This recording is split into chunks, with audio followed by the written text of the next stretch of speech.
लेकिन शंकर भगवान ने कहा नहीं देवी, इसे बिना बुलाए तो नहीं जाना चाहिए।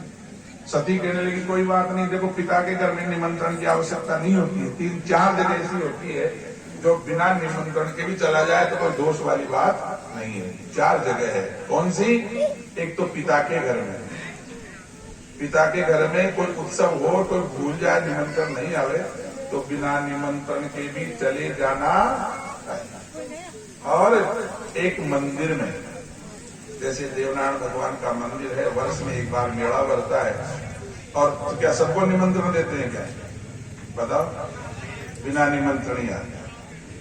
कोई अपना कोई खास आदमी उसको टेलीफोन कर देते, आना भैया मेला है, और तो कोई जरूरी थोड़ी सबको टेलीफोन करें।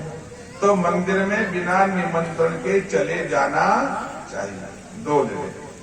तीसरी जगह है अपने मित्र के घर में, अपना खास मित्र हो। सभी तो मित्र नहीं हो सकते, एक ही मित्र होता है जीवन में, और मित्र सब स्वार्थी, निजलस मित्र अनेक, भीड़ पड़े दुख बांट ले 100 लाखन में एक। मित्र तो एक ही होता है। अगर मित्र के घर में कोई उत्सव होता है, अब हो सकता है भूलवश कोई निमंत्रण नहीं दिया, सूचना नहीं दी, तो भैया कि वहां पर बिना निमंत्रण के भी चले जाना चाहिए। तीसरी जगह। चौथी जगह है गुरु जी के आश्रम में।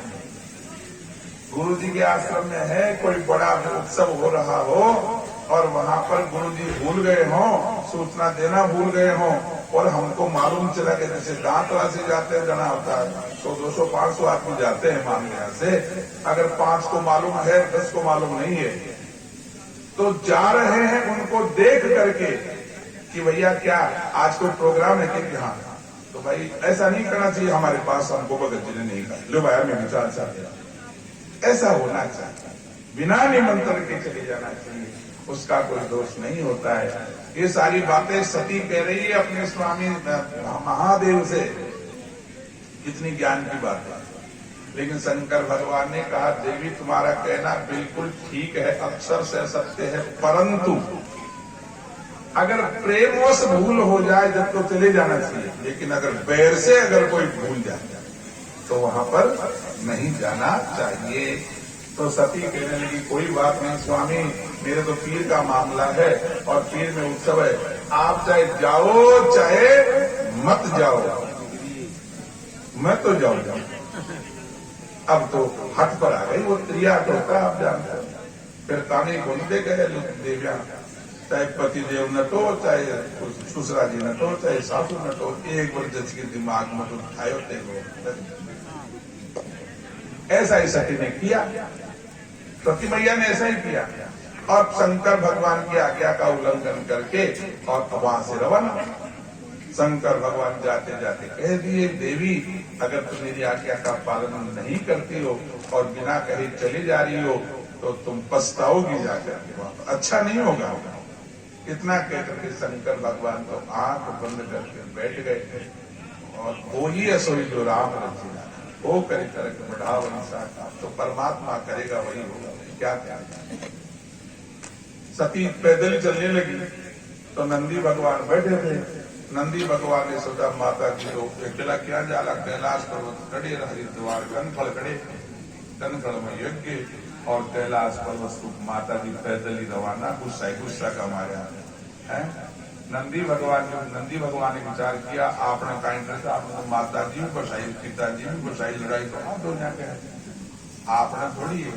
तो नंदी भगवान से रवाना, नंदी भगवान आकर के माता जी से कहते माता राम आप पैदल कैसे चलेंगे, आओ मेरे ऊपर जो है आप बैठ जाओ, मैं आपको हरिद्वार ले जाऊंगा। बोले शंकर भगवान की जाओ। नंदी पर बैठ करके और माता सती अपना यज्ञ के समय, यज्ञ जहां हो रहा था वहां पर आई, आग पहुंच गई। सबसे पहले माता जी के मां के पास किसी ने स्वागत नहीं किया सती का।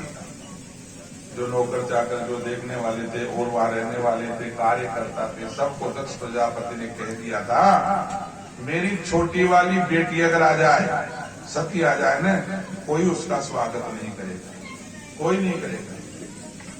सब जो उसकी कन्या थी सबको मना कर दिया था। दक्ष प्रजापति के डर से किसी ने सती का स्वागत नहीं किया। माँ के पास में गई, लेकिन माँ की तो ममता होती है साहब। बेटा बेटी कितना ही कपूत हो जाओ, अगर माता का हृदय, माँ की ममता ऐसी होती है, गोद में बैठा करके, और सती मैया को गोद में बैठा लिया माँ, और कहने लगी सती कहो क्या समाचार है, कैसे हो, कुशल मंगल हो, तुम्हारा स्वास्थ्य कैसा है, घर में सुख शांति है। समाचार माँ तो पूछे ही तय करती हो।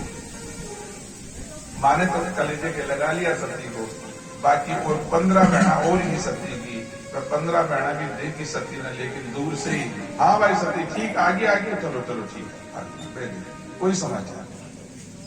दक्ष प्रजापति भी उधर से निकले, तो दक्ष प्रजापति ने देखा, बेटी को देखा, सती को देखा, तो क्रोधित हो गए, बोले नहीं, चुपचाप निकल गए, कोई समाचार पिताजी ने भी नहीं पूछा। अब तो सती को मन ही मन ग्लानि हो गई मन में कि हम तो यहाँ आकर के पछताए, हमारे स्वामी की बात की आज्ञा नहीं मान करके मैंने अपराध कर दिया, यहाँ मेरे को नहीं आना चाहिए। इतना कह करके सती वहां से उठ करके जा यज्ञशाला थी, वहां गई, चलो यज्ञ के दर्शन करें। यज्ञ के दर्शन करने के लिए गई, सारे देवता ऋषि मुनि महात्मा लोग बैठे हुए थे, चारों तरफ सती ने देखा, सारे देवताओं के आसन लगे हुए हैं, लेकिन शंकर भगवान का कोई आसन नहीं था। सती को और भी ज्यादा क्रोध आया, तो अपने पति का अपमान मानकर, अपने पति का अपमान देख करके सती क्रोधित हो गई।